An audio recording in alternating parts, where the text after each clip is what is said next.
Claro que sí, Jairo. Mira, para determinar el conflicto debemos partir de que Natalia Ponce de León se encontraba saliendo de su residencia cuando de repente la aborda un individuo y la ataca con ácido sulfúrico en todo el rostro y parte del abdomen. Dicho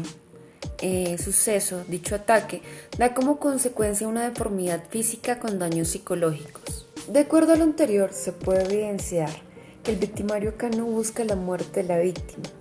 Acá precisamente lo que busca es desfigurar el rostro de Natalia Ponce de León, y es aquí donde podríamos inferir que la idea principal de este tipo de agresiones es precisamente tomar la belleza de la persona o la belleza de la víctima. Para entender de manera detallada, ahora vamos a acudir a un experto que nos va a explicar el análisis de dicho conflicto. Lamentable, este caso es para analizar, debido a que acá no se busca atentar contra la vida buscando la muerte, sino que se busca atentar contra la vida, buscándole unas secuelas emocionales y físicas. Se busca tomar la belleza de esta persona, para que me entiendas, y que ese rostro que identifica a una persona se vuelva una carga para esta persona. El conflicto radica acá en afrontar esas consecuencias postraumáticas en donde las relaciones interpersonales, familiares y sociales se ven realmente afectadas por un hecho que genera en el paciente un complejo por el cambio físico que experimenta y por las nuevas medidas que tiene que tomar para cuidar su salud y mejorar su estilo de vida. Así que el trauma derivado de este y los tratamientos médicos al que se debe someter es un hecho que no es fácil de afrontar, y por ello mismo la recuperación radica en el mayor problema para la victimología. Muchas gracias, Jairo. Soy Natalia Ponce de León, víctima a razón del ataque con ácido, del cual he dejado secuelas permanentes, tanto físicas y psicológicas. Yo soy Jonathan Vega y estoy en curso en una investigación penal por atacar supuestamente a esa Natalia Ponce de León. A continuación vamos a clasificar las víctimas conforme a diferentes autores. Claro, mira, de hecho en el presente caso se dan varios tipos de victimización. El primero de ellos es el ataque a esta muchacha Natalia Ponce de León, quien sufre una afectación directa, física y emocional y psicológica en su ser. Y este tipo de victimización se relaciona con el tipo de victimización primaria que identifica Jiménez de Azúa. Además de ello, vemos en un segundo nivel una victimización secundaria, que son aquellas víctimas que son familiares, amigos, cercanos, que han sido afectados por esta situación, ya que el hecho de que su hija, hermana, prima, amiga, conocida, tenga que verse envuelta en una situación en donde las secuelas por el ácido son irreparables, ellos tendrán asimismo que tomar medidas para adaptar su estilo de vida conforme a una situación que mejore y ayude a mejorar el estilo de vida de Natalia Ponce de León. Y por último, encontramos a las víctimas indiferentes. Estas víctimas indiferentes son la sociedad como tal.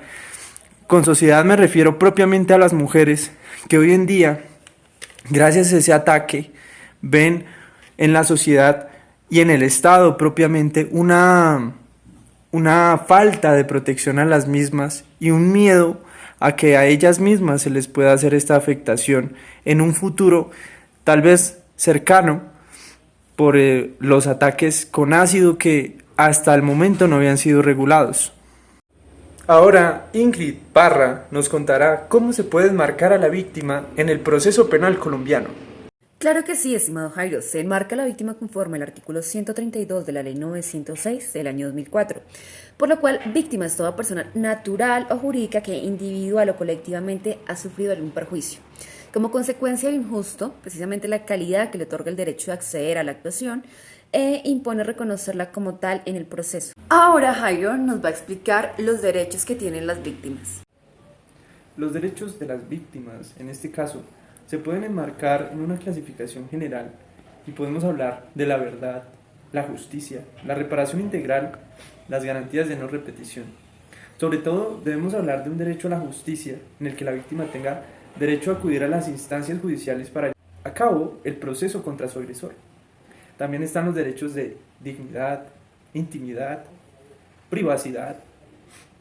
En el desarrollo de la atención, como durante los procedimientos administrativos y judiciales. Durante el procedimiento penal, las víctimas deben recibir un trato humano y digno. Es importante destacar esto, ya que se debe respetar a los testigos y a su familia. También hay unos derechos relacionados con la salud, que son básicamente recibir de manera gratuita de manera inmediata e ininterrumpida, a cargo del Estado. Y asimismo todos sus servicios. Acceder a tecnologías en salud necesarias para su recuperación, recibir asistencia médica, pedagógica, psiquiátrica, forense, especializada, sin importar si se trata de hombres o mujeres. Particularmente, en este caso, en donde se reciben unas secuelas tan fuertes como el ácido, se hace necesario que exista un tratamiento psicológico y un acompañamiento post-sucesos.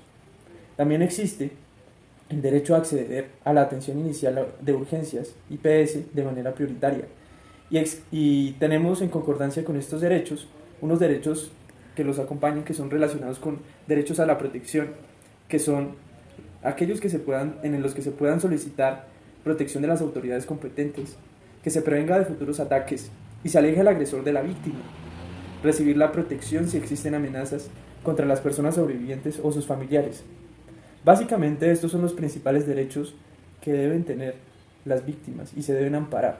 Jairo, muchas gracias. Ahora coméntanos de qué trata la justicia restaurativa.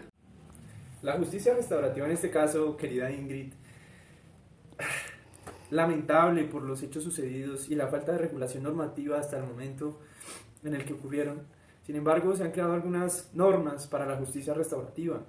Estas normas, puedo mencionarlas brevemente, discúlpame que lea un poco, como la resolución 4568 de 2015, en el que se creó un protocolo de atención a urgencias a víctimas con ataques químicos, despachada por el Ministerio de Salud y Protección Social, en la que se busca garantizar que las víctimas de estos ataques, especialmente las mujeres, puedan recibir en cualquier institución de salud una atención oportuna, pertinente y eficaz, con la racionalidad científica, de manera que se logre reducir el daño físico y mental y se desarrollen acciones que garanticen el acceso a la justicia, protección y restablecimiento de los derechos afectados. Vemos además que la ley 773 de 2016, adicionada al Código Penal en el artículo 116A, ha denominado las lesiones de agentes químicos, ácidos o sustancias similares, en el que se impone una pena de 12 y medio 20 años de prisión a la persona que le cause daño en el cuerpo o en la salud usando para ello cualquier tipo de agente químico, álcalis, sustancias similares o corrosivas que generen destrucción al entrar en contacto con el tejido humano. La ley aclara en este caso, Ingrid, y es importante para todas las mujeres que nos observan hoy en el público, que se está presuntando a la persona que cometa este delito sea procedente una imposición de una medida de seguridad, es decir, cuando el victimario no vaya a pagar su pena de cárcel, las penas por este delito irán desde las 30 hasta los 50 años de cárcel. Cuando la agresión se cometa contra una mujer o contra un menor de edad, además de la pena privativa de libertad, se impondrá una multa por el crimen que puede llegar a los 2 millones de pesos en los que deberá asumir el victimario. Gracias.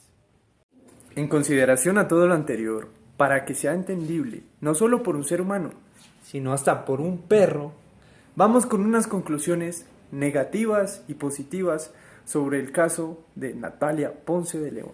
Bueno, respecto a las conclusiones positivas y negativas, voy a mencionar dos relevantes de cada una. Por ejemplo, como positiva, es que a razón de la ley 1773 del año 2016 o ley Natalia Ponce de León, se empieza a regular los ataques con quemaduras de ácido, generando una regulación estricta para los victimarios. También es que la victimología, pues a partir de esta ley Natalia Ponce de León y la regulación que se hace de la misma, hace un acompañamiento a las víctimas con quemaduras de ácido, brindando garantías. Como conclusiones negativas, encontramos que al momento del ataque de Natalia Ponce de León no había precisamente una normatividad especial que la regulara, por lo cual en el año 2013 hacia atrás hubo varios ataques de ácido sin ser regulados, o no se les dio su mayor importancia o se pasaban por otro delito.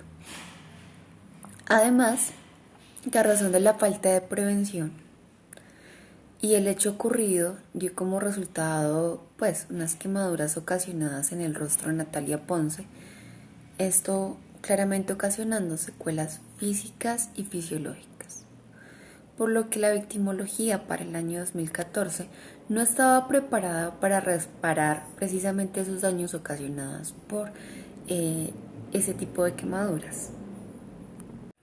Ingrid, cuéntanos ahora qué es la mediación como mecanismo de comunicación. Claro que sí, Jairo. Mira, la mediación es un intento de trabajar con el otro y no contra el otro, en busca precisamente de una vía pacífica y equitativa para afrontar los conflictos en un entorno de crecimiento, de aceptación, de aprendizaje y de respeto mutuo. Jairo, ahora por favor explícanos la conciliación como mecanismo de justicia restaurativa. ¿Qué es y cómo se aplica la victimología? Te cuento, la conciliación es un mecanismo alternativo de resolución de conflictos. Toda vez que víctima y victimario se reúnen para tratar de solucionar un conflicto ocasionado por un delito, con la presencia de un juez imparcial o un tercero imparcial que medie entre ellos para tratar de que lleguen a un acuerdo definitivo sobre el conflicto. Sin embargo, en este caso de Natalia Ponce de León, es difícil pensar en aplicar la conciliación, toda vez que la gravedad de este delito implica una sanción penal gravosa, y es difícil que la víctima esté dispuesta a aceptar un acuerdo con un victimario que le dejó secuelas permanentes, tanto físicas como psicológicas.